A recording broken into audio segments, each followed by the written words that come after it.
క్వశ్చనవా నేను సోనియా. గ్యాస్ మంటలు ఆర్పేది ఎవరు? హోటళ్లు రెస్టారెంట్లు మూత ఎన్నాళ్ళు? ఆ కార్మికులకు ఉపాధి లేనట్టేనా? పనులు లేక కార్మికులు సొంతూరు బాట పడుతున్నారా? గ్రామాల్లోనూ గ్యాస్ కష్టాలు తీవ్రమవుతున్నాయా?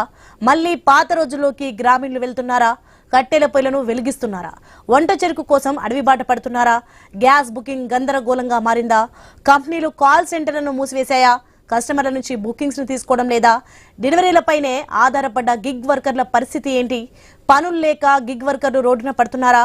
బైక్ల ఈఎంఐలను చెల్లించలేకపోతున్నారా? బైక్లను ఫైనాన్సియర్లు లాక్కుపోతున్నారా? ఈ గ్యాస్ కష్టాలు ఎన్నాళ్ళు? పశ్చిమాసియాలోని భీకర యుద్ధం ఆగేదెప్పుడు?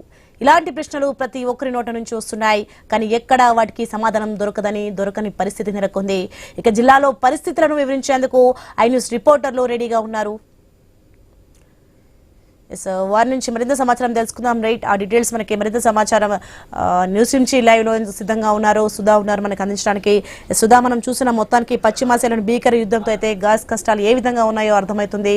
పరిస్థితి ఎలా ఉంది ఏంటి? Right Soni, thank you.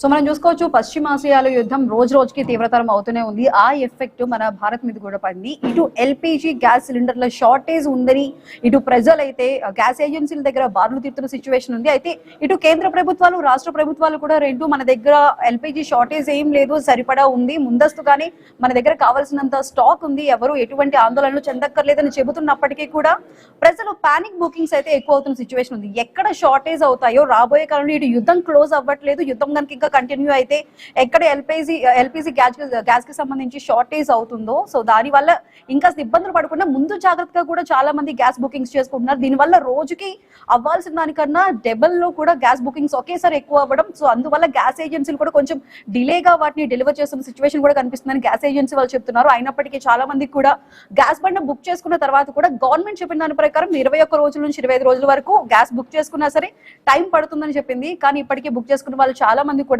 ఒక 4-5 రోజుల తర్వాత కూడా గ్యాస్ బండ రాకపోయేటప్పటికీ గ్యాస్ ఏజెన్సీ దగ్గరికి వెళ్లి ఖాళీ గ్యాస్ బండలతో అక్కడ నిలుచుని అక్కడి నుంచి తెచ్చుకునే సిచ్యువేషన్ కనిపిస్తుంది. అదేవిధంగా కూడా ప్రజలందరూ కూడా ఓటీపీ వచ్చినా సరే ఇంకా అక్కడ గ్యాస్ ఏజెన్సీ నుంచి మాకు గ్యాస్ రావట్లేదు, మాకు అది చాలా ఇబ్బందికరంగా మారిందని అయితే చెప్తున్నారు. మనం చూసుకోవచ్చు, ప్రతి ఏరియాలో కూడా గ్యాస్ ఏజెన్సీల దగ్గర ఇప్పుడైతే మనకి క్యూలే కనిపిస్తున్నాయి ఖాళీ బండలతో. ప్రజలైతే ఇబ్బందులు పడుతున్న సిచ్యువేషన్ ఉంది. ఇటు గ్యాస్ ధరలు పెరగడం, అదేవిధంగా ఇప్పుడు ఉన్న గైడ్ లైన్స్ ప్రకారం గృహ అవసరాలకి గ్యాస్ సిలిండర్ వస్తుంది, కానీ కమర్షియల్ గ్యాస్ సిలిండర్ అయితే పూర్తిగా షార్టేజ్ లో మనకి కనిపిస్తూనే ఉంది. కమర్షియల్ గ్యాస్ కి సంబంధించి అయితే ఇంకా ఎక్స్ట్రా రేట్లు బ్లాక్ మార్కెట్ లో కూడా ఈ కమర్షియల్ గ్యాస్ అయితే అమ్ముతున్నారు. ఇప్పుడు హోటల్స్ కూడా చాలా మటుకు కూడా చాలా రాష్ట్రాల్లో కూడా అంటే తెలుగు రాష్ట్రాల్లో కూడా ఆ ఇంపాక్ట్ మనకి క్లియర్ గా కనిపిస్తూనే ఉంది. సో గ్యాస్ రేట్లు పెరగటం, బ్లాక్ మార్కెట్ లో అమ్మటం, దీనివల్ల చాలా హోటల్స్ వరకు కూడా మొత్తం అన్ని బంద్ అయిపోయాయి. ఈ హోటల్ బంద్ అవ్వడం అనేది మొత్తం మనందరి మీద కూడా ఇంపాక్ట్ కనిపిస్తుంది. ఎందుకంటే ఒక పక్కన హోటల్ బంద్ అవుతున్నాయంటే తెరిచిన కొన్ని హోటల్స్ లో కూడా వాళ్ళు బ్లాక్ మార్కెట్ లో తీసుకొచ్చిన, లేదంటే కొన్ని హోటల్స్ ఇప్పటికీ వంట చెరుకును ఉపయోగించి కట్టెలు ఉపయోగించి కూడా కొన్ని హోటల్స్ చిన్న హోటల్స్ రన్ చేస్తున్న సిచ్యువేషన్ కూడా ఉంది. సో అటువంటి వాళ్ళు ఇబ్బందులు పడుతూ వాళ్ళు తెచ్చుకుంటున్న బ్లాక్ మార్కెట్ లో తెచ్చుకున్న గ్యాస్ కి సంబంధించి కానీ లేదంటే వంట చెరుకు సంబంధించి కానీ వాళ్ళు పడుతున్న ఇబ్బందులకి వాళ్ళు అదేవిధంగా ప్రైసులు కూడా ప్రతి దాంట్లో ఒక 10 రూపీస్ నుంచి 30 రూపీస్ వరకు కూడా ఈ హోటల్స్ అయితే రేట్లు పెంచిన సిచ్యువేషన్ ఉంది. సో ఫుడ్ ఎక్కడైతే అది షార్టేజ్ వస్తుంది, ఐటమ్స్ అన్ని పెట్టకుండా తక్కువ ఐటమ్స్ తో రన్ చేస్తున్నారు, అదేవిధంగా రేట్లు కూడా పెంచుతున్నారు. దీనివల్ల ప్రతి ఒక్కరు బయటకు వెళ్ళి తినాలన్నా కూడా ఆ ఇబ్బంది అయితే మనకు కనిపిస్తుంది. దానివల్ల ఇటు ఆన్లైన్ ఫుడ్ ఆర్డర్స్ కూడా చాలా స్లో డౌన్ అయిన సిచ్యువేషన్ ఉంది. ఈ వారం 10 రోజులు బట్టి చూసుకుంటే దానివల్ల ఇటు గిగ్ వర్కర్లు కూడా ఇబ్బంది పడుతున్న విషయం ఉంది. సో ఓవరాల్ గా అన్ని పాయింట్స్ చూసుకుంటే ఇటు అక్కడ పశ్చిమాసియాలో జరుగుతున్న యుద్ధం ఎఫెక్ట్ ఏదైతే ఉందో అదైతే మనకి ఇక్కడ క్లియర్ గా అయితే కనిపిస్తున్న సిచ్యువేషన్ ఉంది. సో ఆ ఎల్పిజి గ్యాస్ షార్టేజ్ ఉందని చెప్పి ప్రజలు పానిక్ బుకింగ్స్ ఎక్కువ చేస్తూ ఉండటం, ఆ ఇంపాక్ట్ అయితే మనకి కనిపిస్తూనే ఉంది. సో ఇది ఇంకా ఎప్పటి వరకు ఈ గ్యాస్ షార్టేజ్ రాబోతుంది, ఈ విషయాలు అయితే చూడాలి. ఇంకా ఏపీకి సంబంధించి అయితే మాత్రం ఇప్పటికి 24,000 మెట్రిక్ టన్నుల గ్యాస్ అయితే వచ్చిందని చెప్తున్నారు. సో ఆ గ్యాస్ కి సంబంధించి షార్టేజ్ అయితే లేదని అయితే చెప్తున్నారు. కానీ ఇంకా గ్యాస్ ఏజెన్సీల దగ్గర అయితే ప్రజలైతే పడిగాపులు పడుతున్న సిచ్యువేషన్ ఉంది. సో ఓవరాల్ గా మన తెలుగు రాష్ట్రాల్లో గ్యాస్ ఇబ్బందులకి సంబంధించి ఎక్కడెక్కడ ఎటువంటి ఇబ్బందులు ఎదురవుతున్నాయో మరి అటువంటి విషయాలను వెల్లడించడానికి మన ఐ న్యూస్ రిపోర్టర్స్ అయితే సిద్ధంగా ఉన్నారు. ముందుగా మనం నల్గొండ రిపోర్టర్ ఈ మరింత సమాచారాన్ని అందించడానికి రెడీగా ఉన్నారు. కిరణ్ చెప్పండి, ప్రస్తుతం అక్కడ గ్యాస్ షార్టేజ్ లేదు అని ఇటువైపు కేంద్ర రాష్ట్ర ప్రభుత్వాలు చెబుతూనే ఉన్నాయి, కానీ మరో పక్క అయితే గ్యాస్ ఏజెన్సీల దగ్గర ప్రతి ఒక్కరు ఖాళీ గ్యాస్ బండ్లతో దర్శనమిస్తున్నారు. మనకి ఓవరాల్ గా అక్కడ నల్గొండకి సంబంధించి గ్యాస్ కష్టాలు ఏ విధంగా ఉన్నాయి, అక్కడ ఉన్న ప్రజలు ఏం చెప్తున్నారు, బుకింగ్ అయిన తర్వాత ఎన్ని రోజులకి గ్యాస్ బండ్ వస్తుంది? సుధా, గడిచిన 10 రోజులుగా కూడా మనం చూస్తా ఉన్నాం. ఉమ్మడి నెల్లూరు జిల్లా వ్యాప్తంగా గ్యాస్ కష్టాలు అయితే ఇంకా కంటిన్యూ అవుతూనే ఉన్నాయి. ఎందుకంటే ఇటు భవిష్యత్తు ఇబ్బందుల దృష్ట్యా కూడా ఇప్పటికే కేంద్రం కమర్షియల్ సిలిండర్లను నియంత్రణ చేయడం జరిగింది. ఆ నేపథ్యంలోనే ఇప్పుడు ఇటు డొమెస్టిక్ గ్యాస్ సిలిండర్ల కొరత ఎక్కువ ఉన్నటువంటి పరిస్థితి అయితే ఉందని చెప్పొచ్చు. ఎందుకంటే చాలా చోట్ల గ్యాస్ డొమెస్టిక్ కృత్రిమ కొరత కొంతమంది సృష్టించినటువంటి నేపథ్యంలో ఈ డొమెస్టిక్ సిలిండర్లు మొత్తం కూడా అక్రమంగా కూడా కొన్ని బడా హోటళ్లకు వెళ్తున్నట్టు కూడా తెలుస్తా ఉంది. చాలా మంది ఇప్పుడు కమర్షియల్ సిలిండర్లు దొరకని నేపథ్యంలో ఇటు చిరు వ్యాపారులు కావచ్చు, చాలా హోటల్స్ కూడా మూతపడ్డటువంటి పరిస్థితి అయితే ఉంది. కొంతమంది మాత్రం ప్రత్యామ్నాయంగా కూడా కట్టెలను ఉపయోగిస్తున్నారు. ఎందుకంటే కొన్ని బడా రెస్టారెంట్స్ కావచ్చు, బడా హోటల్స్ గత్యంతరం లేని పరిస్థితుల్లో ఇటు కట్టెల పొయ్యిని ఉపయోగిస్తున్న పరిస్థితి అయితే ఉందని చెప్పొచ్చు. ఎందుకంటే అటువంటి హోటల్లో వివిధ రాష్ట్రాలకు సంబంధించి, వివిధ దేశాలకు సంబంధించి కార్మికులు కావచ్చు, మాస్టర్లు పనిచేస్తూ ఉంటారు. ఎందుకంటే వారికి నెల భారం పడుతున్నటువంటి నేపథ్యంలో ఇటు పొట్టల ఏదైతే ఉందో వీటి గ్యాస్ సంబంధించి మొత్తం కూడా ఇటు రాని పరిస్థితి అయితే ఉంది. ఇటు అధికారులు కూడా ఈ గ్యాస్ సంబంధించి కూడా ఒక క్లారిటీ ఇవ్వని పరిస్థితి అయితే ఉంది. అంటే ఎప్పుడు గ్యాస్ వస్తుంది, ఇటు వారికి ప్రత్యామ్నాయ ఏర్పాట్లకు సంబంధించి కూడా ఇటు డైలమాలో పడ్డటువంటి పరిస్థితి అయితే కనబడతా ఉంది. ఇప్పటికే చాలా చోట్ల కూడా కొంతమంది ఏజెన్సీ నిర్వాహకులు కావచ్చు, కొంతమంది బ్లాక్ దందాకు కూడా తెరలేపుతున్నటువంటి పరిస్థితులు కూడా చాలా కనబడతా ఉన్నాయి. ఇటీవల సూర్యాపేటకు సంబంధించి సూర్యాపేటలో గ్యాస్ ఏజెన్సీ నిర్వాహకుడు ఒక ఇంట్లోనే బ్లాక్ దందాకు తెరలేపారు. పెద్ద సిలిండర్ల నుంచి చిన్న సిలిండర్లకు గ్యాస్ రీఫిల్లింగ్ చేయడం, బయట బ్లాక్ మార్కెట్ కు అమ్ముతున్నటువంటి నేపథ్యంలో సివిల్ సప్లై అధికారులు కూడా దాడులు చేశారు. దాదాపు 40 నుంచి 50 గ్యాస్ సిలిండర్లు కూడా స్వాధీనం చేసుకున్నారు. ఇటువంటి పరిస్థితులు ఉమ్మడి నల్గొండ జిల్లా వ్యాప్తంగా దందాగా సాగుతున్నటువంటి నేపథ్యంలో సగటు సామాన్యునికి గ్యాస్ కష్టాలు తప్పేలా కనిపించడం లేదు. ఎందుకంటే చాలా ప్రాంతాల్లో కూడా ఒక గ్యాస్ సిలిండర్ బుక్ చేస్తే దాదాపు 3 నుంచి 4 రోజుల సమయం పడుతున్నటువంటి పరిస్థితులు అయితే కనబడతా ఉన్నాయి. చాలా మందికి గ్యాస్ కూడా బుక్ కానటువంటి పరిస్థితులు అయితే ఉన్నాయని చెప్పొచ్చు. ఎందుకంటే మామూలు రోజుల్లో 50 లక్షల బుకింగ్స్ అవుతే ఈ పరిస్థితుల్లో ఇప్పుడు గ్యాస్ కొరత ఉన్నటువంటి నేపథ్యంలో 70 నుంచి 80 లక్షల బుకింగ్లు ఉంటున్నాయని కూడా అధికారులు అంచనా వేస్తున్న పరిస్థితి. అంటే ఈ నేపథ్యంలో అందరూ ఒకేసారి గ్యాస్ బుక్ చేస్తున్నటువంటి నేపథ్యంలో ఇటువంటి టెక్నికల్ ప్రాబ్లమ్స్ వస్తున్నాయని కూడా ఇటు అధికారులు కూడా చెప్తా ఉన్నారు. మరోవైపు ఇటు కేంద్ర రాష్ట్ర ప్రభుత్వాలు గ్యాస్ కొరత లేదు అని చెప్తున్నప్పటికీ కూడా చాలా చోట్ల ఇటు గ్యాస్ ఏజెన్సీల వద్ద బారులు చేస్తున్నటువంటి పరిస్థితులు కూడా కనబడతా ఉన్నాయి. ఇటు గ్యాస్ కొరత నేపథ్యంలో హోటల్స్ మూతపడతా ఉన్నాయి. కొంతమంది హోటల్స్ ఇటు గ్యాస్ దొరకని నేపథ్యంలో కట్టెల పొయ్యి కూడా వినియోగిస్తున్న పరిస్థితులు అయితే కనబడతా ఉన్నాయి. Right Kiran, thank you. So మరి ఇప్పుడు తిరుపతికి సంబంధించి తిరుపతిలో ఏ విధంగా గ్యాస్ షార్టేజ్ ఉంది, మరి ఈ విషయాలు తెలుసుకోవడానికి మా ప్రతినిధి గోపీనాథ్ అయితే రెడీగా ఉన్నారు. గోపీనాథ్, ఈ పక్కన తిరుమలలో కూడా ఈ చాలా మటుకున్న ఫాస్ట్ ఫుడ్ సెంటర్స్ అన్ని కూడా ఈ గ్యాస్ షార్టేజ్ తో క్లోజ్ చేసేసిన పరిస్థితులు అయితే కనిపిస్తున్నాయి. ఓవరాల్ గా తిరుపతిలో ఈ గ్యాస్ షార్టేజ్ కి సంబంధించి కానీ హోటల్స్ చాలా మటుకు కూడా బంద్ అయిపోయాయి. దానికి సంబంధించి హోటల్ యజమానులు ఏ విధంగా చెప్తున్నారు, అసలు కమర్షియల్ గ్యాస్ కి సంబంధించి ఏ విధంగా డెలివరీ అవుతున్నాయి?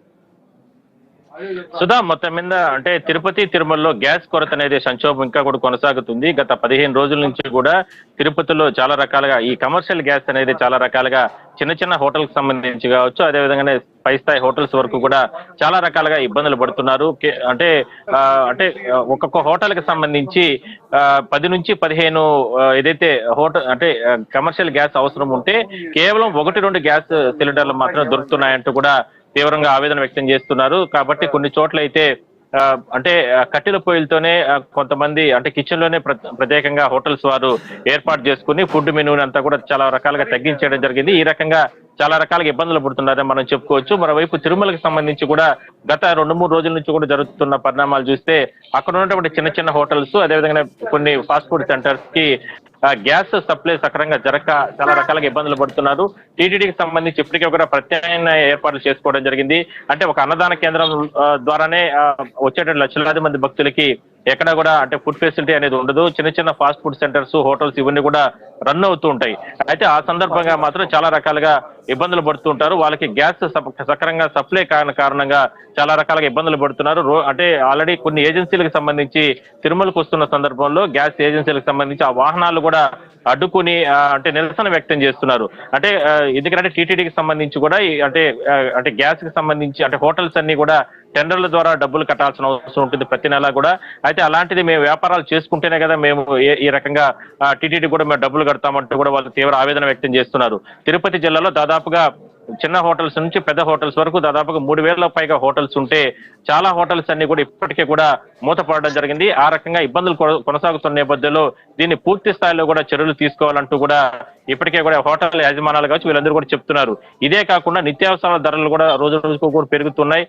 గ్యాస్ తో పాటు ఇట్లా నిత్యావసరాల ధరలు అదేవిధంగా వంట ఆయిల్ సంబంధించి కావచ్చు ఇట్లా బియ్యము ఇట్లాంటివన్నీ కూడా రోజు రోజు కూడా పెరుగుతున్నాయంటూ కూడా స్థానికులు కూడా ఒక రకంగా ఆగ్రహం వ్యక్తం చేస్తున్నారు. ఈ గ్యాస్ సంక్షోభాన్ని పూర్తి స్థాయిలో కూడా నిలుపుదల చేయాలి. ఎందుకంటే కనీసం అంటే ఇప్పటికే 21 రోజుల నుంచి కూడా 25 రోజుల పాటు కూడా గ్యాస్ ని అంటే ఇళ్లకు సప్లై చేసుకునేటటువంటి బుకింగ్ చేసుకున్న గ్యాస్ కూడా మరో 4 రోజులు కూడా పెంచడం జరిగింది. అది కూడా స్థానికులకి చాలా రకాలుగా ఇబ్బందులు గురి చేస్తుందని మనం చెప్పొచ్చు. తిరుపతికి ప్రతిరోజు 1,00,000 మంది భక్తులు వస్తూ ఉంటారు. అలాంటిది ఇక్కడ నుంచి తిరుమలకి వెళ్ళాలి. మరోవైపు వివిధ వ్యాపారాల నిమిత్తం కూడా ఇతర ప్రాంతాల నుంచి కూడా ఇక్కడికి వచ్చి రాకపోకలు సాగిస్తూ ఉంటారు. అలాంటిది ఇక్కడ హోటల్ రంగము చిన్న స్థాయి నుంచి పై స్థాయి వరకు రోడ్ల పక్కన ఇరుపక్కల పెట్టుకునేటటువంటి బండి కొట్ల నుంచి స్టార్ హోటల్స్ వరకు ఫాస్ట్ ఫుడ్ సెంటర్స్ వరకు కూడా ఎక్కువగా జరుగుతూ ఉంటుంది. ఉదయం నుంచి రాత్రి 12 గంటల వరకు కూడా హోటల్స్ అన్ని కూడా తెరిచే ఉంటాయి. అలాంటిది హోటల్స్ అన్ని కూడా చిన్న చిన్న హోటల్స్ అన్ని కూడా పూర్తిగా అంటే ఆగిపోవడం జరిగింది, మూసివేయడం జరిగింది. మరోవైపు హోటల్స్ అంటేనే యజమానులు లాభాలే చూడాల్సిన అవసరం లేదని ప్రభుత్వాన్ని కూడా విజ్ఞప్తి చేస్తున్నారు. హోటల్ రంగం పైన చిన్న చిన్న కార్మికుల నుంచి పై స్థాయి వరకు ఎంతో మంది అక్కడ పనిచేస్తూ ఉంటారు. ఈ గ్యాస్ సంక్షోభం కారణంగా వాళ్ళందరూ కూడా రోడ్లపైకి వచ్చి వాళ్ళు కూడా వాళ్ళ కుటుంబాలు కూడా చితికిపోయే అవకాశం ఉంటుందంటూ కూడా ఇప్పటికీ అంటే గతంలో ఎప్పుడు ఈ రకంగా జరగలేదు కాబట్టి ఈ గ్యాస్ సంక్షోభాన్ని ఎట్లాగైనా సరే ప్రభుత్వం ఆదుకోవాలి తమలందరినీ అంటూ కూడా వాళ్ళు ఆవేదన వ్యక్తం చేస్తున్నారు. ఎందుకంటే మోడర్న్ ఉన్నటువంటి హోటల్స్ లో కిచెన్ లో ఈ రకమైనటువంటి అంటే వంట గ్యాస్ కి సంబంధించి కొరత ఉన్న నేపథ్యంలో పువ్వులు పెట్టుకొని కట్ల పొయ్యిలతో మండించేటటువంటి అవకాశం అలాంటి హోటల్స్ ఉండవు. అలాంటిది ఇప్పుడు ప్రత్యామ్నాయంగా చేసుకోవాలంటే చాలా రకాల ఇబ్బందులు పడుతున్నాం అనేది ప్రధానంగా వాళ్ళు ఆవేదన వ్యక్తం చేస్తున్నారు. సో మొత్తం మీద ప్రభుత్వ లాంటి క్షేత్రంలో తిరుపతి తిరుమల లాంటి ప్రాంతంలో ఈ గ్యాస్ సంక్షోభాన్ని మాత్రం పూర్తి స్థాయిలో అంటే ఇబ్బందులు లేకుండా చేయాలని ప్రధానంగా అధికారులు చెప్తున్నారు, అంటే హోటల్స్ యాజమాన్యాలు చెప్తున్నాయి. Sudha. Right Gopinath, thank you. So ఇప్పుడు ఏలూరులో ఈ గ్యాస్ సమస్యలకి సంబంధించిన సిచ్యువేషన్ ఏ విధంగా ఉందో తెలియజేయడానికి మా ప్రతినిధి భార్గవ్ రెడీగా ఉన్నారు. భార్గవ్, చెప్పండి, ఓ పక్కన ఇటు ఏపీలో సీఎం చంద్రబాబు చెప్పిన విషయం ప్రకారం అయితే 24,000 మెట్రిక్ టన్నుల ఎల్పీజీ అయితే వచ్చిందని చెప్తున్నారు. సో మరి ఈ వార్త తర్వాత అయినా సరే ఇప్పటికీ గ్యాస్ ఏజెన్సీలు ఫాస్ట్ గా డెలివరీ చేస్తున్నాయా? దానికి సంబంధించిన సిచ్యువేషన్ అసలు ఏ విధంగా ఉంది? ఖచ్చితంగా కూడా అటు పెద్ద ఎత్తున గ్యాస్ దిగుమతి అవుతుంది. విశాఖకు 21వ తేదీ ఒక షిప్ ద్వారా కూడా చమురు నిల్వలు రాబోతున్నాయని కూడా ఇటు నిన్న విజిలెన్స్ సంబంధించినటువంటి అధికార యంత్రాంగంతో అలాగే ప్రజాప్రతినిధులతో సమావేశం అనంతరం కూడా రాష్ట్ర సివిల్ సప్లై శాఖ మంత్రి నాదెండ్ల మనోహర్ స్పష్టం చేశారు. గ్యాస్ కొరత అంటే డొమెస్టిక్ గ్యాస్ కొరత అయితే ప్రస్తుతం రాష్ట్రంలో ఎక్కడా లేదు. గతంలో రోజుకి 2,80,000 గ్యాస్ సిలిండర్లు డొమెస్టిక్ పరంగా తాము సరఫరా చేసేవాళ్ళం. ఇప్పుడు ఒక పానిక్ సిచ్యువేషన్ వల్ల బుకింగ్లు ఎక్కువ అవడం వల్ల కూడా దాదాపు 3 లక్షల నుంచి 3,20,000 సిలిండర్లు రోజుకి సరఫరా చేస్తున్నాం. ఎక్కడ కూడా అంతరాయం లేదనేది కూడా ఆయన చెప్తున్నారు. అయితే క్షేత్రస్థాయిలో మాత్రం కొన్ని గ్యాస్ ఏజెన్సీలు గ్యాస్ సరఫరాలో కాస్త ఆలస్యం చేసిన మాట వాస్తవం. ప్రస్తుతం ఇండియన్ గ్యాస్ కి సంబంధించి ఏలూరు జిల్లాలో 3 రోజుల వ్యవధిలో సిలిండర్లు బుక్ చేసుకున్న వారికి ఇస్తున్నారు. అలాగే హెచ్పీ గ్యాస్ అయితే కనీసం బుకింగ్ అయినటువంటి పరిస్థితి లేదు. బుక్ చేసుకున్న వారికి మెసేజ్లు వచ్చినప్పటికీ కూడా వారం రోజులైనా కూడా ఆ సిలిండర్ డెలివరీ అవ్వట్లేదు. కొంతమందికి బుకింగ్ కూడా కానటువంటి పరిస్థితి హెచ్పీ గ్యాస్ ఏజెన్సీ నుంచి కనిపిస్తుంది. ఇటువంటి విధానాలు అటు గ్యాస్ ఏజెన్సీలు అవలంబిస్తున్న తరుణంలో రాష్ట్ర ప్రభుత్వం చెప్తున్న దానికి క్షేత్రస్థాయిలో ఉన్నదానికి వ్యత్యాసం ఉందనేది మాత్రం ఖచ్చితంగా కూడా మనం చెప్పుకోవచ్చు. ఒక్క ఏలూరు జిల్లాలో చూసుకుంటే రోజుకి 13 నుంచి 14,000 గ్యాస్ సిలిండర్లు గతంలో బుక్ అయ్యాయి. కానీ ఇప్పుడు ఉన్నటువంటి భయాందోళన వల్ల దాదాపు 40,000కు పైగానే గ్యాస్ సిలిండర్లు రోజుకు బుక్ అవుతున్నాయి అనేది కూడా అధికారిక లెక్కలు గణాంకాలు కూడా మనకు స్పష్టం చేస్తున్నాయి.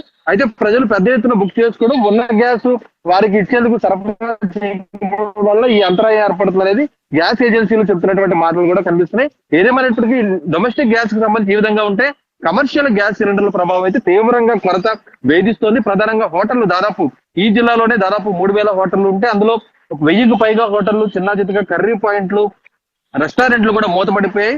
దాదాపు అత్యధిక శాతం మంది కట్టెలపై వైపు మరలినటువంటి పరిస్థితి ఉంది. అయితే జిల్లా కేంద్రం ఏలూరులో ఉన్నాం మనం. ఏలూరులో ఉన్నటువంటి జిల్లా కేంద్రంలోని అనేక హోటళ్లకు కూడా వివిధ ప్రాంతాల నుంచి వారు రావడం వస్తూ ఉంటారు. అనేక పనుల నిమిత్తం, ఉపాధి పనుల నిమిత్తం, అలాగే కలెక్టరేట్ కు వెళ్లేందుకు కూడా వస్తుంటారు. అటువంటి ప్రధాన కూడల్లో ఉన్నటువంటి హోటల్లోనే మనం ఉన్నాం. ఇక్కడ ఉన్నటువంటి నేమ్ బోర్డు కూడా ప్రత్యేకించి ఒక గ్యాస్ కొరత కారణంగా కూడా ఇక్కడ ఏర్పాటు చేసినటువంటి బోర్డు కూడా మనం చూడొచ్చు. ఈ గ్యాస్ కొరత ఉండడంతో మీల్స్ పార్సిల్ మీద 10 రూపాయలు, హాఫ్ మీల్స్ పార్సిల్ మీద 10 రూపాయల చొప్పున కూడా పెంచుతూ కూడా ప్రస్తుతం హోటల్ యజమానులు నిర్ణయం తీసుకున్నారు.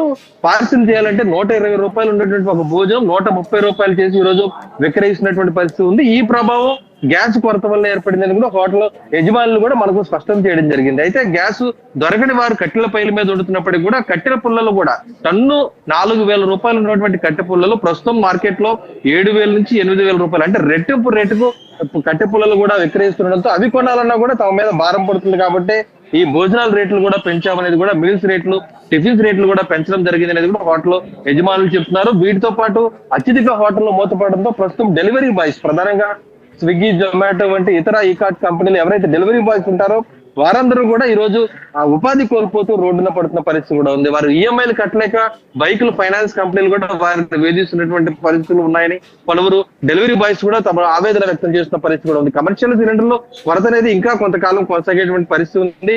పశ్చిమాసియాలో నెలకొన్నటువంటి యుద్ధ ప్రభావం వల్లే ఇదంతా ఉన్న నేపథ్యంలో ఆ యుద్ధం ఇంకా మరికొద్ది రోజులు కొనసాగేటువంటి అవకాశం ఉన్న నేపథ్యంలో ఈ కమర్షియల్ గ్యాస్ కొరత తగ్గాలంటే కనుక ఉత్పత్తి, స్వదేశంలో ఉత్పత్తి పెరగాల్సినటువంటి వాస్తవాలు ఈ రోజు లెక్కలుగా కూడా మనకు కనిపిస్తున్న నేపథ్యంలో ఇతర దేశాల మీద ఆధారపడకుండా ఉత్పత్తి పెంచే విధంగా నిర్ణయం తీసుకుంటే భవిష్యత్తులో ఇటువంటి ఇబ్బందులు రాకుండా ఉంటాయనేది కూడా వారు కూడా ఆవేదన వ్యక్తం చేస్తున్నారు. మొత్తానికి కమర్షియల్ సిలిండర్ల కొరత అయితే అటు ఉమ్మడి పశ్చిమ గోదావరి జిల్లా వ్యాప్తంగా అనేక మంది ఉపాధి మార్గాలను దెబ్బతీసినాయి, క్యాటరింగ్లు దెబ్బతీసినాయి. వివాహాది శుభకార్యాలు, పెళ్లిళ్ళకి సంబంధించి క్యాటరింగ్లు బుక్ చేస్తున్నాం వెళ్తే బుక్ చేసుకోవట్లేదు, ప్రస్తుతం ఆర్డర్లన్నీ క్యాన్సిల్ చేస్తాం అనేది కూడా క్యాటరింగ్ నిర్వాహకులు కూడా ఈ రోజు తమ ఆవేదన వ్యక్తం చేస్తున్న పరిస్థితి ఉంది. మరి దీని మీద ప్రభుత్వం చెప్తుంది, సీఎం చంద్రబాబు కూడా గ్యాస్ కొరత నిషేధిస్తాం, చమురు నిల్వలు వస్తున్నాయని చెప్తున్నారు. కాబట్టి అది క్షేత్రస్థాయిలో అందాలంటే కనుక ఖచ్చితంగా మరొక 4-5 రోజులు వేచి చూడాల్సిన పరిస్థితి కూడా కనిపిస్తుంది కూడా. Right Bhargav, thank you. Then next మన విజయవాడ వ్యాప్తంగా కూడా ఏ విధంగా ఈ గ్యాస్ షార్టేజ్ ఉంది, మరి ఈ విషయాలు తెలియజేయడానికి మా ప్రతినిధి యాకూబ్ రెడీగా ఉన్నారు. యాకూబ్ చెప్పండి, ఈ పక్కన గ్యాస్ ఏజెన్సీల దగ్గర జనం బార్లు తీరుతున్నారు. కొంతమంది ఏంటంటే బుక్ చేసిన తర్వాత 5 days వరకు కూడా మాకు గ్యాస్ డెలివరీ కావట్లేదు, అదేవిధంగా ఓటీపీ వచ్చినా సరే మాకు గ్యాస్ బండ్ అనేది ఇవ్వట్లేదు, డొమెస్టిక్ గ్యాస్ లో కూడా షార్టేజ్ కనిపిస్తుంది అనే విషయం అయితే చెప్తున్నారు. దానికి సంబంధించి విజయవాడలో సిచ్యువేషన్ ఏ విధంగా ఉంది? ప్రస్తుతానికి విజయవాడలో పూర్తిగా గ్యాస్ సంబంధించి కమర్షియల్ సిలిండర్లకు సంబంధించి పూర్తిగా హోటల్స్ కి సిలిండర్లు అందని పరిస్థితి అయితే విజయవాడ వ్యాప్తంగా ఉందని కూడా చెప్పుకోవచ్చు. ఈ పరిస్థితిలో కొన్ని హోటల్స్ విజయవాడలో ఇప్పటికే మూతపడిన పరిస్థితులు కూడా ఉన్నాయని కూడా చెప్పుకోవచ్చు. ఇప్పటికే సుమారుగా చూసుకుంటే గత వారం రోజుల నుంచి సిలిండర్లు అందగా ఇప్పటికే వ్యాపారస్తులు రేట్లు కొంతమంది రేట్లు పెంచేసిన పరిస్థితి. టిఫిన్ హోటల్స్, ముఖ్యంగా టిఫిన్ హోటల్స్ పూర్తిగా 50% వరకు హోటల్స్ మూతబడిన పరిస్థితి కూడా ఉంది. నిన్న కూడా చూసుకుంటే ఇప్పటికే హోటల్స్ కార్మికులు పూర్తిగా కలెక్టర్ కార్యాలయానికి రావడం జరిగింది, వినతి పత్రం కూడా ఇవ్వడం జరిగింది. గ్యాస్ కమర్షియల్ గ్యాస్ సిలిండర్లకు సంబంధించి ఇప్పటికే ఇవ్వాలని, మా జీవనోపాధి కోల్పోతున్నామని కూడా ఇప్పటికే వాళ్ళు వేడుకోవడం అయితే జరిగింది. ఈ నేపథ్యంలో ముఖ్యంగా చూసుకుంటే హోటల్ యాజమాన్యాలు ఇప్పటికి హోటల్స్ మూసివేసే పరిస్థితులు కొనసాగుతున్న పరిస్థితులు కూడా ఉన్నాయి. డొమెస్టిక్ సంబంధించి సుమారుగా 25 రోజుల్లో బుక్ అవ్వాల్సింది ఇప్పుడు 45 రోజుల్లో బుక్ అవుతున్న నేపథ్యంలో కొంత వినియోగదారులు ఆందోళన వ్యక్తం చేస్తున్న పరిస్థితి. 45 రోజుల తర్వాత గ్యాస్ బుకింగ్ అవుతే కొంతవరకు ఏదైనా ఇళ్లలో ఏదైనా ఫంక్షన్లు కానీ చిన్నపాటి ఫంక్షన్లు ఏదైనా విధిస్తే సిలిండర్లు అయిపోతే అప్పుడు మా పరిస్థితులు ఏంటి అనేది కూడా ఇప్పటికే గ్యాస్ ఏజెన్సీల దగ్గర పెద్ద ఎత్తున ప్రజలు అయితే వస్తున్న పరిస్థితులు కూడా ఎక్కడ చూసిన ఏజెన్సీల వద్ద ప్రజలు పెద్ద ఎత్తున వస్తున్న పరిస్థితి. అంటే ఇప్పటికే కొన్ని ఏజెన్సీలు పూర్తిగా తమ దగ్గర స్టాక్ ని ప్రజలకు అందజేస్తున్నామని పక్కన ఏజెన్సీస్ చెప్తున్న నేపథ్యంలో మరో పక్కన ప్రజల మటుకి గ్యాస్ బుకింగ్ అవ్వట్లేదు, బుకింగ్ లో చాలా వరకు జాప్యం జరుగుతుంది అని కూడా వాపోతున్న పరిస్థితి. ఈ క్రమంలో పూర్తిగా రాష్ట్ర ప్రభుత్వాలు దీని మీద సమీక్షిస్తున్నాయి. దానికి సంబంధించిన మంత్రిత్వ శాఖ కూడా ఇప్పటికే ప్రయత్నాలు చేస్తున్నాయి. మరో పక్కన కేంద్రం కూడా ఈ రోజు పూర్తిగా ఈ రోజు దీని మీద 1 గంటకి చర్చించనుంది. గ్యాస్ ఉత్పత్తులకు సంబంధించి కానివ్వండి, అదేవిధంగా డీజిల్, పెట్రోల్ దీని మీద కూడా ఈ రోజు మధ్యాహ్నం 1 గంటకు కేబినెట్ భేటీ ఉన్న నేపథ్యంలో ఈ రోజు కేంద్ర కేబినెట్ ఏ విధమైన నిర్ణయాలు తీసుకుంటుంది అనేది కూడా ఒక కీలకమైన అంశంగా మనం చెప్పుకోవచ్చు. ఈ పరిస్థితుల్లో ఓవరాల్ గా చూసుకుంటే ఏపీ వ్యాప్తంగా పూర్తిగా గ్యాస్ కి సంబంధించి పూర్తిగా ఇబ్బందులు పడుతున్న పరిస్థితులు కూడా ఉంది. ఇదే పరిస్థితి మరో వారం రోజులు గడిస్తే ఖచ్చితంగా చాలా వరకు హోటల్స్ పూర్తిగా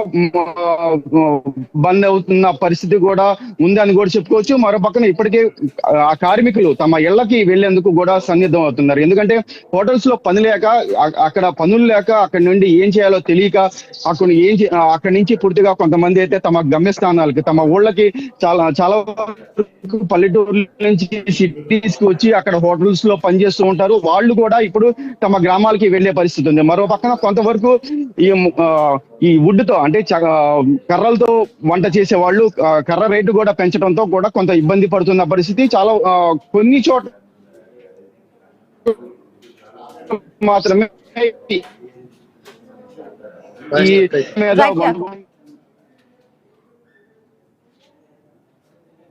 okay, right Yakub, thank you. So మనం నెక్స్ట్ ఈ గ్యాస్ సిలిండర్ల ఇంపాక్ట్ అనేది ప్రతి ఒక్కరి మీద కూడా చూపిస్తూనే ఉంది. ఇటు పక్కన హోటల్ రంగం అయితే కుదేలైందని చెప్పాలి. మరి ఓవరాల్ గా మనకి కరీంనగర్ జిల్లాలో కూడా ఎటువంటి సిచ్యువేషన్ ఉంది మరి తెలియజేయడానికి మా ప్రతినిధి ప్రశాంత్ అయితే సిద్ధంగా ఉన్నారు. ప్రశాంత్, చెప్పండి. ఓ పక్కన హోటల్ రంగం మొత్తం చాలా మటుకు 30% చిన్న చిన్న హోటల్స్ కానీ, టీ స్టాల్స్ కానీ అన్ని కూడా క్లోజ్ అయిపోయిన సిచ్యువేషన్ ఉంది. దాంతో ఓ పక్కన మిగిలిన హోటల్స్ లో కూడా సగం వరకు మాత్రమే సప్లై అనేది జరుగుతుంది, ఫుడ్ సప్లై అనేది. మరి దానికి సంబంధించి దాని మీదే పూర్తిగా ఆధారపడ్డ ఈ గిగ్ వర్కర్లు ఎటువంటి సమస్యలు ఎదుర్కొంటున్నారు, వారికి సంబంధించిన సిచ్యువేషన్ ఏ విధంగా ఉంది? రైట్, మీరు అన్నట్టుగానే ఇటు మిడిల్ ఈస్ట్ కంట్రీలో యుద్ధ వాతావరణం అనేది ప్రధానంగా ఇటు గ్యాస్ దానిపైన, అదేవిధంగా పెట్రోల్ పైన ప్రధాన ప్రభావం చూపిస్తా ఉంది. అందులో గ్యాస్ కి సంబంధించి చిన్న ఆధారంగా అంటే ఇటు హోటల్స్ యాజమాన్యం కావచ్చు, మిగతా ఎవరైతే నిత్యం తన పూర్తిగా హోటల్స్ కి సంబంధించి కూడా పూర్తిగా ఆధారపడుతున్న వారందరికీ కూడా ఇప్పుడు పూర్తి కొరత వల్ల మాత్రం చాలా మంది ఇబ్బందులు ఎదుర్కొంటున్నారు. హోటల్స్ ఇప్పటికే ఉమ్మడి కరీంనగర్ జిల్లా వ్యాప్తంగా ఒక 30% వరకు కూడా హోటల్స్ ని ఒక ఉదయం పూట మాత్రమే 1 గంట సేపు తీసి తర్వాత పూర్తిగా మూసివేస్తున్న పరిస్థితి కనబడుతుంది. దానిపైన ఆధారపడుతున్న ఇటు హోటల్స్ కార్మికులకు సంబంధించి కూడా ఒకరొకరుగా ఇంటికి వస్తున్న సందర్భం కనబడుతుంది. ఏదైతే హోటల్స్ యాజమాన్యము ఇక మేము వీరందరినీ కూడా భరించలేము అనే నేపథ్యం కనబడతా ఉంది. ఖచ్చితంగా కార్మికులంతా కూడా వలస బాట, ఇటు ఇంటి బాట పడుతున్న పరిస్థితి. మరొక వైపు కమర్షియల్ సిలిండర్ కి సంబంధించి 1800 నుంచి 1900 రూపాయలు ఉంటే ఇప్పుడు బ్లాక్ దందా మాత్రం నడుస్తా ఉంది. సిలిండర్లకు సంబంధించి దాదాపు ఒక్కొక్క సిలిండర్ పైన 4000 నుంచి 5000 రూపాయలు వసూలు చేస్తా ఉన్నారు. ఖచ్చితంగా ఎక్కడైతే కొరత ఒకవైపు ఉంటే మరొక వైపు బ్లాక్ దందా మాత్రం పెద్ద ఎత్తున కొనసాగుతున్న నేపథ్యం కనబడతా ఉంది. 5000 రూపాయలకు ఒక్కొక్క సిలిండర్ ను ఇస్తున్నారంటే ఇక్కడ పరిస్థితి ఎంత తీవ్రంగా ఉందనేది చెప్పకనే చెప్పొచ్చు. మొత్తానికైతే ఉమ్మడి కరీంనగర్ జిల్లా వ్యాప్తంగా హోటల్స్ ఒకవైపు అయితే మరొక వైపు ప్రధానంగా హాస్టల్స్ పైన ఇక పూర్తిగా ప్రభావం చూపిస్తా ఉంది. హాస్టల్ కి సంబంధించి కూడా విద్యార్థులు ఇప్పటికే 10th ఎగ్జామ్స్ మొదలయ్యాయి. 10th ఎగ్జామ్స్ మొదలైన పరిస్థితి కనబడ్డది. ఇంటర్మీడియట్ ఎగ్జామ్స్ గతంలో జరిగిపోయిన పరిస్థితి కనబడుతుంది. మొత్తానికైతే హాస్టల్స్ చాలా వేలాది మంది ఉన్న హాస్టల్స్ కి సంబంధించి కూడా ఇటు విద్యార్థులు చాలా ఎదుర్కొంటున్నారు. గ్యాస్ కొరత వల్ల ఖచ్చితంగా వంట చేయడంలో చాలా ఇబ్బందులు ఎదురవుతున్నాయన్నది కూడా హాస్టల్ యాజమాన్యం చెప్తున్న నేపథ్యం కనబడుతుంది. మొత్తానికి యుద్ధ వాతావరణం అనేది, ఈ గ్యాస్ అనేది ప్రధానంగా ఈ కొరత పూర్తిగా ఉమ్మడి కరీంనగర్ జిల్లా వ్యాప్తంగా ఇప్పటికే చాలా ప్రభావం చూపిస్తున్న నేపథ్యం కనబడుతోంది. దాదాపు 30% ఇప్పటికే హోటల్స్ మూసివేసిన పరిస్థితి కనబడుతోంది. ఇది ఇలాగే కొనసాగితే మాత్రం రానున్న రోజులలో చాలా ఇబ్బందికరమైన పరిస్థితి ఉందనే చెప్పొచ్చు. సో ప్రశాంత్, అయితే ఓవరాల్ గా ఇంకొక వారం రోజుల్లోపు ఈ సిచ్యువేషన్ ఏమైనా మనకి సెటిల్ అయ్యే అవకాశం ఉందా? ఎందుకంటే మనకు ఆల్రెడీ గ్యాస్ వస్తుంది, దానివల్ల ఎటువంటి ఇష్యూ లేదు, షార్టేజ్ కూడా లేదంటే ఇటు కేంద్ర రాష్ట్ర ప్రభుత్వాలు అయితే చెబుతున్నాయి. కానీ ఓ పక్కన గ్యాస్ బుకింగ్స్ కూడా కంటిన్యూ పెరుగుతూనే ఉన్నాయి. సో మరి గ్యాస్ ఏజెన్సీలు రోజుకి బుకింగ్స్ కి సంబంధించి వచ్చిన దాని ప్రకారం ఎంత మేరకు సప్లై చేయగలుగుతున్నారు? రైట్, మీరు అన్నట్టుగానే కొంత ప్రజలలో భయాందోళన ఉంది. ఖచ్చితంగా గ్యాస్ కి సంబంధించి కూడా ఇప్పటికే కొరత ఉంది అనేది వీరంతా కూడా చెప్తా ఉన్నారు. కొరతకు సంబంధించి కూడా ఇప్పుడు ఎవరైతే ఈ ఇంటికి సంబంధించిన గ్యాస్ కి గృహ అవసరాలకు సంబంధించిన గ్యాస్ కి సంబంధించి ఒక్కొక్క సిలిండర్ ని మాత్రమే ఉపయోగించుకోవాలి, కానీ ఖచ్చితంగా కొరత ఉండబోతుంది అనేది కూడా చాలా మంది భయాందోళనకు గురవుతున్న సందర్భంగా చాలా ఇటు బ్లాక్ కావచ్చు, అదే విధంగా ఇప్పటి వరకు బుక్ చేసుకున్న వారు కాకుండా మితిమీరిగా బుకింగ్ ఎక్కువ అవుతా ఉన్నాయి. దాంతోపాటు కమర్షియల్ సిలిండర్ కి సంబంధించి కూడా చాలా విరివిరిగా ఒక్కొక్క రోజు 3 నుంచి 4 సిలిండర్లు వాడే వారంతా కూడా ఇక ఖచ్చితంగా ఈ కొరతను అధిగమించాలనే నేపథ్యంలో ఇటు బ్లాక్ లో సిలిండర్లు అంతా కూడా కొని పెట్టుకుంటున్న పరిస్థితి కనబడుతుంది. దీనివల్ల చాలా విపరీతంగా అంటే ఈ భయాందోళనకు తగ్గట్టుగానే కొరత ఉంది, ఆ కొరతకు తగ్గట్టుగానే ఇక సిలిండర్లు కూడా మార్కెట్ లో దొరికే పరిస్థితి కనబడట్లేదు. కాబట్టి ఖచ్చితంగా కొరత ఇంకా విపరీతంగా పెరిగే అవకాశం ఉంది. దాంతోపాటు బుకింగ్ కూడా ఎక్కువ అవుతున్న పరిస్థితి కనబడుతుంది. మొత్తానికైతే ఈ కొరతకి సంబంధించి ఈ వారం రోజులు ఇలా కొనసాగితే మాత్రం పరిస్థితి మాత్రం చేదాటిపోయే పరిస్థితి ఉంది. ఖచ్చితంగా ఇటు ఇప్పటికే వంటకు సంబంధించి కూడా ఇక కట్టెల పొయ్యిల మీద వండే పరిస్థితి మాత్రం తెలంగాణలో వచ్చిన పరిస్థితి కనబడుతుంది. ఇక ఆ విధంగా కొనసాగితే ఇటు అడవులలో ఉన్న కట్టెలకు సంబంధించి కూడా వంట ఉపయోగించే కట్టెలకు సంబంధించి కూడా ఇటు పర్యావరణం మీద దెబ్బపడే అవకాశం ఉందనేది కూడా ఇప్పటికే చాలా మంది చర్చించుకుంటున్నారు. ఈ విధంగా ఖచ్చితంగా ఇప్పటికీ కేంద్ర ప్రభుత్వం చెప్తా ఉంది కొరత లేదని చెప్తా ఉంది, కానీ ఇక్కడ మనకు ప్రధానంగా 25 రోజులు బుకింగ్ టైం ఇచ్చినప్పటికీ కూడా 45 రోజుల వరకు కూడా ఇక టైం పెంచిన పరిస్థితి కనబడ్డది. వారికి సిలిండర్ ఖచ్చితంగా ఉండాల్సిన పరిస్థితిలో ఇక ఏ విధంగా దీన్ని అధిగమిస్తుంది కేంద్ర ప్రభుత్వం? ఈ రోజు క్యాబినెట్ భేటీ ఉంది. క్యాబినెట్ భేటీలో ఖచ్చితంగా ఈ గృహ అవసరాలకే కాదు ఇదే కమర్షియల్ సిలిండర్లకు సంబంధించి ఏ విధమైన నిర్ణయం తీసుకోబోతున్నారు, వీటన్నిటికి సంబంధించి ఎలాంటి చర్యలు తీసుకోబోతున్నారు అనేది కూడా ఇప్పుడు ప్రజల్లో పెద్ద ఎత్తున చర్చకు వస్తున్న అంశంగా చెప్పొచ్చు. Right Prashant, thank you. So మనం చూసుకోవచ్చు ఇటు కేంద్ర రాష్ట్ర ప్రభుత్వాలు ఎల్పిజి సప్లైకి సంబంధించి ఎక్కడ ఎటువంటి షార్టేజ్ కూడా లేదు, ప్రజలు ఎవరు కూడా పానిక్ చెందాల్సిన అవసరం లేదని చెప్తున్నారు. కానీ మనం ఇక్కడ రియాలిటీలో చూసుకున్నట్లయితే కనుక ఇటు కమర్షియల్ గ్యాస్ అయితే షార్టేజ్ కనిపిస్తుంది. ఆ ఉన్న గ్యాస్ కి సంబంధించి కూడా ఎల్పిజి గ్యాస్ బండల్ని అయితే బ్లాక్ మార్కెట్ లో అమ్ముతున్న సిచ్యువేషన్ ఉంది. ఇటు డొమెస్టిక్ గ్యాస్ సిలిండర్స్ కూడా బుకింగ్ టైం 21 డేస్ నుంచి 25 డేస్ వరకు పెంచారు. ఆ పెంచిన తర్వాత కూడా ఓటీపీలు వస్తున్నా సరే ఇంకా మాకు గ్యాస్ బండ్ ఇంటికి రావట్లేదు, డెలివర్ అవ్వట్లేదు అని చెప్పి ఇంకా ఖాళీ గ్యాస్ బండ్లు పట్టుకొని గ్యాస్ ఏజెన్సీల దగ్గర ప్రజలైతే బారులు తీరిన సిచ్యువేషన్ ఉంది. అయితే మరికొద్ది రోజులు ఇది కంట్రోల్ అవ్వబోతుంది అంటూ దీని గురించి ఈ రోజు చర్చ కూడా జరగబోతుంది. మరి ప్రభుత్వం చర్చ చేసి ఎటువంటి నిర్ణయం తీసుకోబోతుంది, ఈ షార్టేజ్ కి సంబంధించి ఏ విధమైనటువంటి నిర్ణయానికి వస్తారనే విషయాలు చూడాల్సి ఉంది. ఇది వాళ్ళ క్వశ్చన్ ఎవరు చెప్పవచ్చు.